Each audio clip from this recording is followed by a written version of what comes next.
ଝାରସୁଗୁଡ଼ାରେ 78ତମ ସ୍ୱାଧୀନତା ଦିବସ ମହାସମାରୋହରେ ପାଳିତ।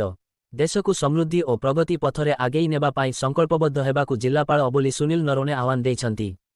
ସ୍ଥାନୀୟ ମନମୋହନ ନୋଡାଲ ୟୁପି ସ୍କୁଲ ପଡ଼ିଆଠାରେ ଅନୁଷ୍ଠିତ 78ତମ ଜିଲ୍ଲା ସ୍ତରୀୟ ସ୍ୱାଧୀନତା ଦିବସ ଉପଲକ୍ଷେ ଆୟୋଜିତ ପ୍ୟାରେଡରେ ଜିଲ୍ଲାପାଳ ମୁଖ୍ୟ ଅତିଥି ଭାବରେ ଯୋଗଦେଇ ଅଭିବାଦନ ଗ୍ରହଣ ପୂର୍ବକ ସମବେତ ଜନସାଧାରଣ ଓ ଛାତ୍ରଛାତ୍ରୀମାନଙ୍କୁ ଉଦ୍ବୋଧନ ଅବସରରେ ଦେଶ ପ୍ରଗତିରେ ସମସ୍ତଙ୍କ ସହଯୋଗ କାମନା କରିଥିଲେ।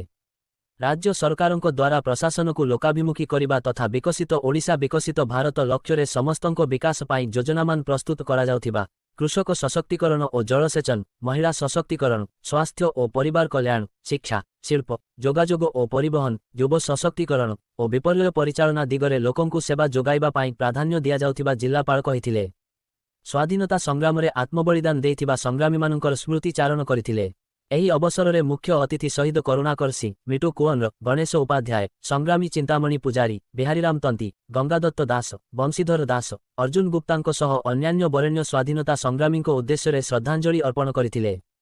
ଜିଲ୍ଲା ସ୍ତରୀୟ ପ୍ୟାରେଡରେ ପୋଲିସ ବ୍ୟାଣ୍ଡ ସହ ସ୍କୁଲ କଲେଜର ମୋଟଟି ଦଳ ଅଂଶ ଗ୍ରହଣ କରିଥିଲେ।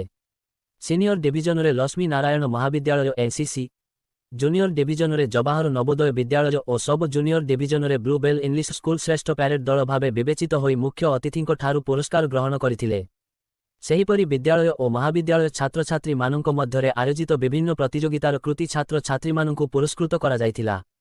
ୟୁନିଟେଡ୍ book store, provincial book depot, young men cultural association, Disha ଓ ପ୍ରଫେସର ଟହଲୁ ସାହୁ ସହଯୋଗ କରିଥିଲେ।